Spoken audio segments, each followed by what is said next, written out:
Nola Gareng Petruk lan kowe Bagong. Bapak iki seneng. Bapak iki bangga. Bangga kok bangga. Bangga. Dene aku minangka dadi pangareping Desa Karangkadempel. Udakara wis dina ingkang kepungkur lan mbok menawa sasi ingkang kepungkur. Desa kene iki ditetepake minangka dadi desa budaya lan desa wisata. Nggih, Pak. Iki ndadekake bungah rasaku padha karo desane awake dhewe iki pancen digatekake karo para pepunden-pepunden sing minangka dadi pengayomane awake dhewe. Lah, saiki kowe minangka dadi wong-wong utawa anak-anakku sing mapan ana ning Karangkadempel. Tak jaluk kanthi banget apa sing wis diparingake dening pepunden mujudake desa budaya lan wisata iki wajibe pancen mbok upakara ingkang kanthi becik. Aja banget gampang rumangsa dadi wong desa kene tumuli bombong atine. Ning bombong tok ki ora cukup, seneng tok kuwi ora cukup kanggo njaga sing wis diparingake dening pamarentah. Pamarentah ya kuwi wujude desa budaya lan desa wisata. Kudu mbok jaga kabudayan ning Desa Karangkadempel kudu mekar. Semono uga papan-papan wisata ora ngemongake wisata ingkang dumadi saka alam nanging uga panggula wentahing para kawula sak Desa Karangkadempel mujudake kapinteran. Ya kuwi Karangkadempel kene iki wis kondang dadi papan panggonane sentral kulit tas sepatu kok setapu lan sak piturute iki asale saka kene. Mula wajibe kuwi padha dijaga. Carane njaga supaya tetep menjila kondang kawenang-wenang. Lah kuwi eneng pundhake sapa? Kuwi eneng tanggung jawabe saben-saben kawula ingkang mapan ana ing Karangkadempel. Aja diya-dinya, aja padha regejegan, tetep rukun manunggal tetunggalan bantu binantu antaraning siji lan sijine. Ning akhir-akhir iki wah Semar kene omong ora nganggo basa sastra barang. Sastra sapa? Saiki nek ngomongke iki rasa nganggo sastra-sastronan. Sing baku kawula iki ngerti, penonton iki paham. Oh nggih. Akhir-akhir iki kok wisatawan, Warataya. Wisatawan kok. Para-para sing padha rawuh ning Karangkadempel kok katon suda. Iki jane eneng apa? Nola Gareng Petruk Bagong kowe sing minangka dadi pengarep-pengarepe eneng apa? Eneng masalah apa? Mara gage matura. Kene aku matur Bagongku kena imbase lho, Pak. Mergo sing ngeyel dhewe iki Bagong. Ning nek bapak kersane aku matur, ya ora apa-apa aku tak matur. Ah, piye? Mergo penemune para-para sing padha golek sandang pangan lumantar dodolan kuwi durung manunggal. Durung manunggal piye? Ngene, Pak. Kono-kono ki akeh papan-papan wisata sing dumadi saka panggula wentahing para kawula budidaya mujudake ketrampilan tangan kayata lan liya-liyane padha karo kene. Ning kono-kono ki pendak-pendak ana puluhan para warga saka mancanegara, para warga saka kiwa tengen ingkang padha rawuh mesti padha diparingi sing gawa iki mesti padha diparingi dhuwit, ngono lho. Dadi padha betah tekan kono. Ning nek kene sebagian padha diparingi, ning ana uga ingkang sing ngengkel ora gelem maringi. Lah nek carane kaya ngono kuwi ora jeneng kok ora kompak lho, Pak. Nek ora kompak dadine sing padha nggawa pembeli-pembeli tekan kene iki do ora seneng mergo ning kene ora entuk apa-apa, ora ngelingi yen to rejeki saka sing kuwasa kuwi janjane dhewe ming minangka lantaran. Ora dikukup dhewe ning uga diratake karo para-para sing bakal nampa rejeki. Bagong kok ngono. Sik Mir. Mau ayah kok saiki Mir. Iki masalahe rada serius iki, Tru. Iki perlu apa jenenge iki? Ana pembelaan saka aku. Aku buka toko tas ki ning tanah-tanahku dhewe ning nggon-nggon aku dhewe. Kok dadi aku dadak ngenehi sopir-sopir bis ngopo? Lho, kok sik sopir bis sing nggawa tekan kene gong kudu ngenehi tip.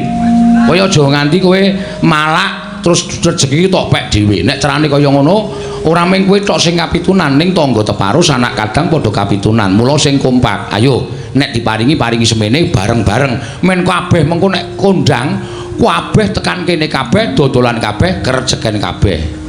Ngono lho, Gong. Terus aku kon menehi. Heeh. Aja malak, tandane lho, rejeki iki nek malak sudone cepet Gusti ora paring meneh. Percaya karo aku. Nek rejeki kowe ora malak, diratake karo tangga teparu, diratake karo sanak kadang, diratake karo sing wajib nampa rejeki kuwi. Wo, arep ming entuk sithik ning ajeg. Entuk sithik ajeg tinimbane akeh ming sepisan. Pilih ndi? Pilih kabeh. Lho. Pilih sithik ning ajeg. Nek sithik ajeg kudu tumindak kaya ngono kuwi. Apa-apa ki digawe sayuk rukun. Marjinamatan daya dinayan. Ngono lho. Ha ta? Ha iya. Piye rasamu? Duh. Ngopo e? Len dodok kena keprak. Terus piye nek menurut kowe? Nek pancen ngono wis kompak aku ya saiki melu. Lah ngono. Nek ora kompak ki bakal ya dadine ora apik. Nek kompak nyawiji tunggalan ki apa wae wis to, Gong. Sing bagot sing abot bakal dadi enteng, sing angel mesti bakal dadi gampang. Lho, ya ta? Sithik akeh disyukuri, aja malak. Oh iya. Ngono lho. Aja terus koyo entuk rejeki akeh terus ora mbrebel sithik-sithik. Nek kaya ngono kuwi ora ndek kanca, ora ndek sedulur. Ha iya, Tru. Ha iya, wiwit saiki kudu kaya ngono. Siap. Wis saiki aku arep padha karo kanca-kancane. Ya, ngono kuwi. Syukur nek wis ana siji sing diudari, angka loro bab budaya.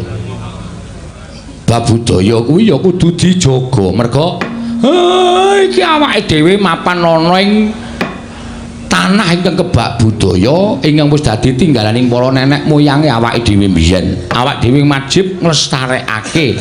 Ngono. Lah kok saiki padha diya diniya.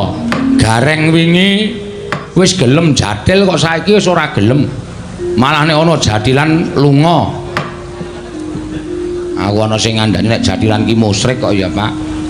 Ana sing ngandani nek jadilan kuwi nyembah setan. Sing kandha sapa? Hah? Sing kandha sapa? Ya ana pokoke ya ana. Pokoke budaya ya wayang barang kuwi ora apik, wayang kuwi ora becik. Dugangane cangkeme kuwi wong. Kowe iki ora kok nyembah wayang. Wayang ki dadi tuntunan, tontonan, tatanan lan tantangan. Kowe tak omongi ya, wong ndelok wayang ki nek tenan-tenan li ndelok mesti bakal entuk ngelmu sing apik, ngentuk ngelmu sing becik, entuk tuntunane falsafah Jawa. Ngono. Wong Jawa ki alus. Wong Jawa ki kebak sasmita, ora kok cobloko. Mula jroning wayang iki digelar kaya ngene iki padha didhawuhi ngonceki sasmitaning lakon sewengi mau apa, becike nggon endi, alane nggon apa. Kuwi ayo padha dionceki iso nggo sangu jroning urip. Ngono.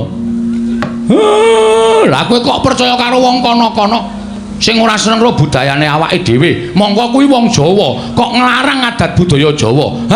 Uteke wis kuwalik. Nggih. Nek kowe dadi wong Jawa, aja gelem kowe dadi wong liya. Ana tetembungan, kowe aja gelem dadi tamu nang omahmu dhewe, aja gelem dadi wong liya nang negaramu dhewe. Lincak blangkon surjan jarik kuwi tok upakara sing apik, aja diganti sandangan liyane. Wong nyatane kuwi ya sandangan apik, ya sandangan becik. Iket iki bakal ora le nyolong. Lah kok dadi disalahke iki luput ning nggon apa? Kowe kelingan ora? Wayang iki mbiyen dienggo nyebarke agama karo Njeng Sunan Kalijaga. Lah kok dadi ana sing muni kaya ngono kuwi?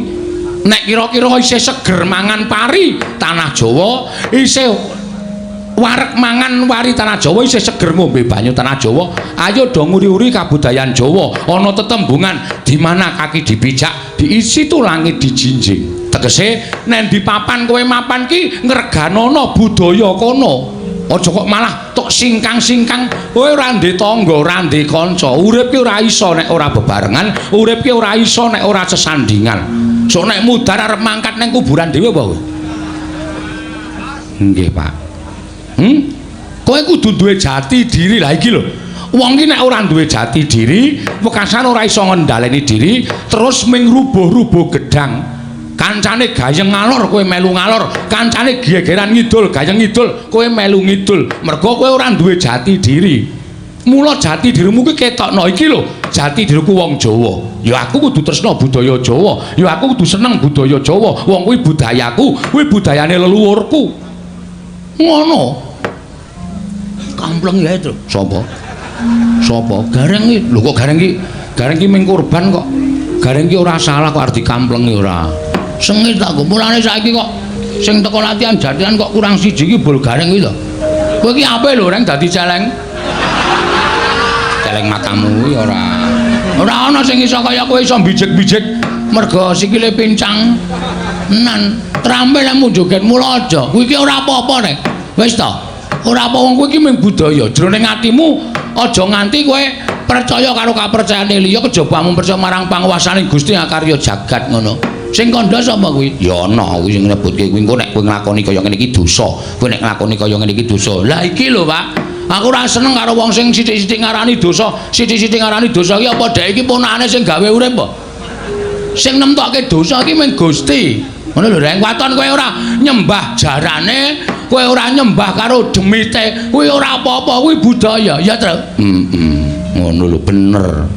Bagong ki arep wong kucluk ngene malah pikirane cerdas ngono lho. Ayo to, ora sandadak piye-piye. Oh iya sesuk tak menyang truk. Wis kowe iki ndek jati diri. Iki budayamu kok arep ugrek-ugrek. Lah, nek wis kowe eling saya aku tak omong. Nggih, Pak.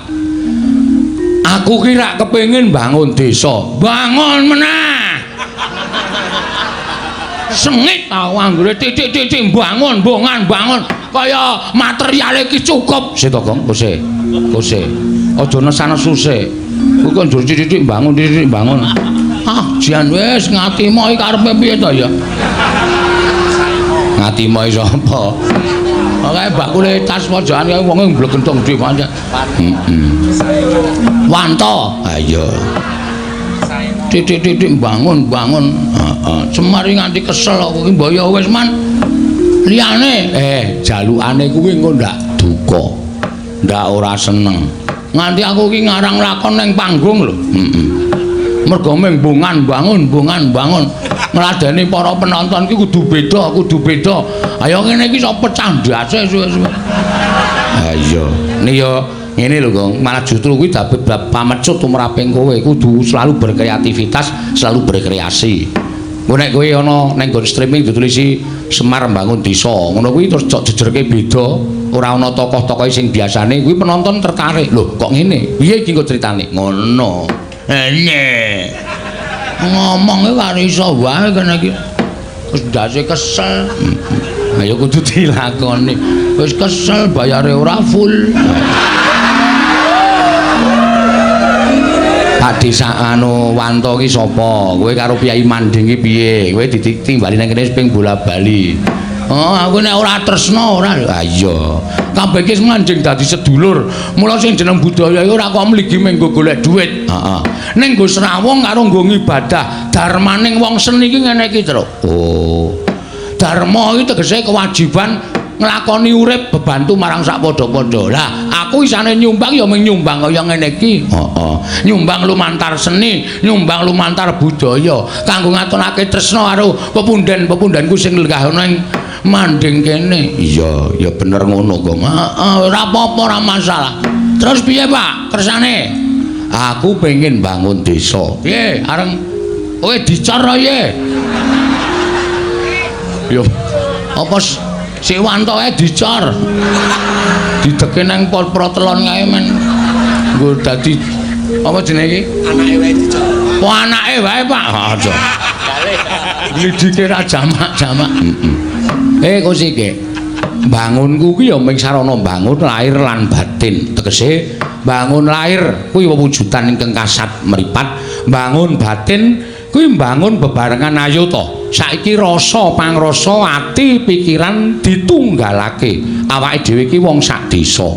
Yen wong sak desa manunggal tetunggalan dadi apik, wis to, percaya. Desa tanggane sesuk mesti meri. Nek desa siji dadi desa loro dadi kebak karukunan, desa loro dadi desa selu, dadi sak kecamatan, dadi sak kabupaten, munggahe dadi sak negara rukun apa ora kepenak uripe awake dhewe.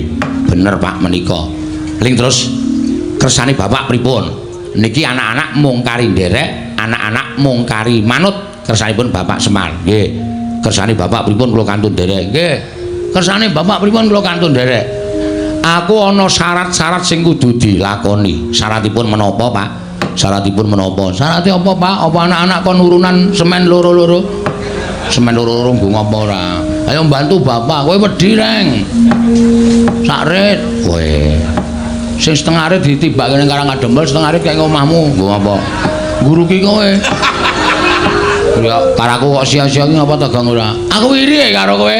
Heeh, ya wis ben bejane dhewe-dhewe kok. Dan tenan kowe iki. Ngene kat suwe-suwe wis ben ora apa-apa.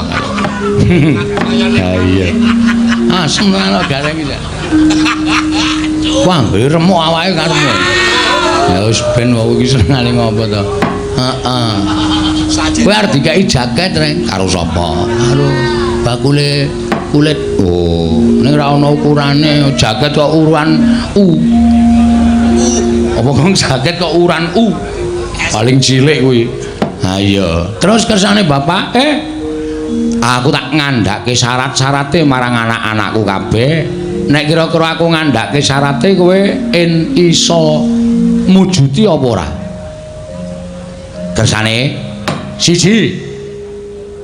Aku kepengin Karangkadempel kene iki ora ketamung sedhela tetunggon kembang cangkok Wijaya Mulya. Waduh, Sinuwun Ndarawati sing kagungan. Iya. Anakku telu sing saguh rana sapa? Waduh, aku nek tekan lunga dadaku awakku dadaku sesek Pak. Petro piye Petro? Sikilku ki lagi wae mari asam urat. Aku nek tekan kono ya ora tekan, Pak. Bagong apa? Aku ki meh gejala bisu ya, Pak. Gejala bisu kok iso omong iki gejala bisu ki penyakit piye aku tak takon karo kowe. Rumangsaku ora omongane kok sarwa. Siji Sekar Wijaya Kesuma, loro ya kuwi Pustaka Jamus Miang Jimat Kelima Sada. Nggih. Angka 3 ya kuwi pusaka kang loro cacahe. Nenggala karo Walugara. 3 pusaka utawa 4 cacahe kuwi gawanen supaya prapta ning Karangkadempel lenggah sawetara ning Karangkadempel. Nek 3 kuwi iso rawuh ning Karangkadempel, pambangunan desa iki bakal rancak Nalagareng.